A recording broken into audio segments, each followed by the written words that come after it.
Bonjour à tous et bienvenue sur la chaîne Une Semaine d'Histoire. Cette semaine est la 22e de l'année, ça passe très vite. On a commencé la semaine avec le 23 mai, 1915, l'entrée en guerre de l'Italie. Bon, ils auraient mieux fait de rester à leur place parce qu'ils se sont fait défoncer. Pour les anniversaires, c'était l'anniversaire de Baptiste Le Caplin, acteur et humoriste français, il a eu 31 ans. Le 24 mai 1844, date de l'envoi du premier télégramme en Morse par son créateur Samuel Morse. Si vous trouvez dans quel USH j'ai parlé déjà de Samuel Morse, vous gagnez un mois de Subbox. Allez, c'est parti, je vous le jure, je le fais.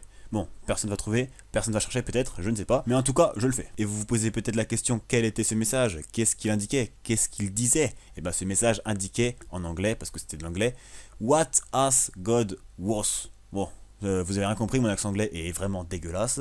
Donc en français, ça veut dire, qu'est-ce que Dieu a forgé? Point d'interrogation. Pour les anniversaires du 24 mai, c'était l'anniversaire d'un de mes tontons, s'il me regarde, il se reconnaîtra. Bon anniversaire, il a eu 45 ans, et c'était l'anniversaire aussi de Eric Cantona, footballeur et acteur français, il a eu 50 ans. On passe au 25 mai 1756, à Madrid, la capitale espagnole, comme vous le savez, l'alternative du matador espagnol José Candido Esposito a lieu. Cette alternative est la première de l'histoire de la corrida. L'alternative, c'est la cérémonie au cours de laquelle le novilero, donc le matador débutant, acquiert le grade de matador de taureau. Le matador de taureau qui est un matador professionnel, donc en gros c'est le premier à passer professionnel ce mec. 25 mai 1977, sortie du premier volet de la saga Star Wars.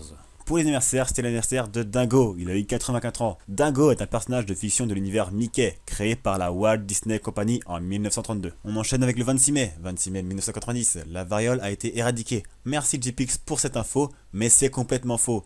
La variole est une maladie infectieuse d'origine virale. Elle est très contagieuse et épidémique. En effet, la variole se caractérise en quelque sorte par un mouchetage de pustules, entre parenthèses. Elle a été totalement éradiquée le 26 octobre 1967 et non en 1990 comme l'a dit JPix. La variole a été éradiquée grâce à une campagne de l'Organisation mondiale de la santé, l'OMS, mise en œuvre à partir de 1967. Au XXe siècle, seuls les échantillons de ce virus sont conservés pour la recherche par des laboratoires appartenant à l'OMS. La variole a été responsable jusqu'au XVIIIe siècle de dizaines de milliers de morts par an, rien qu'en Europe. Si vous avez des petites infos comme ça, même si vous n'êtes pas sûr, bah donnez-les-moi, c'était très sympa de la part de JPix, moi j'ai rien demandé, il m'a envoyé ça sur Twitter, donc c'est vraiment cool à lui. 26 mai 1993, l'Olympique de Marseille remporte sa première Ligue des Champions en battant le Milan AC. C'est le seul club français à l'avoir gagné aujourd'hui. Et non, Marseille n'a pas toujours été un club dégueulasse. 27 mai 1703, fondation de la ville de Saint-Pétersbourg. C'est la deuxième plus grande ville de Russie par sa population. En première place, c'est Moscou, qui est même la plus grande ville d'Europe. 28 mai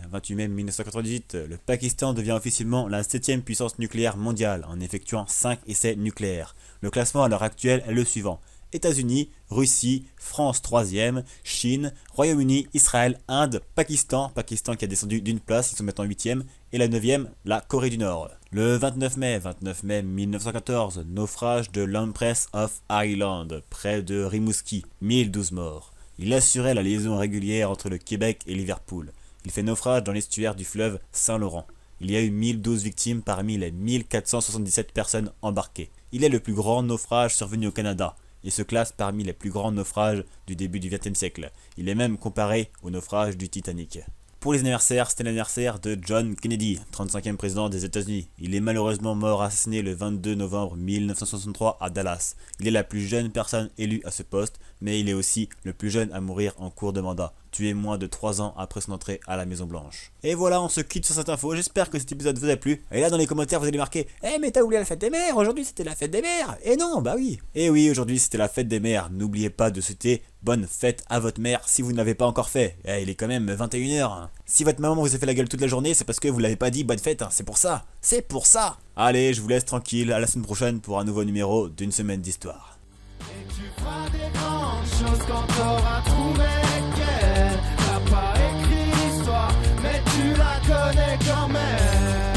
Fais des bacs, fais des bacs, fais des bacs, fais des bacs, fais des bacs, fais des bacs, fais des bacs, fais des bacs, fais des bacs, fais des bacs. Alors pousse le volume et fais des bacs.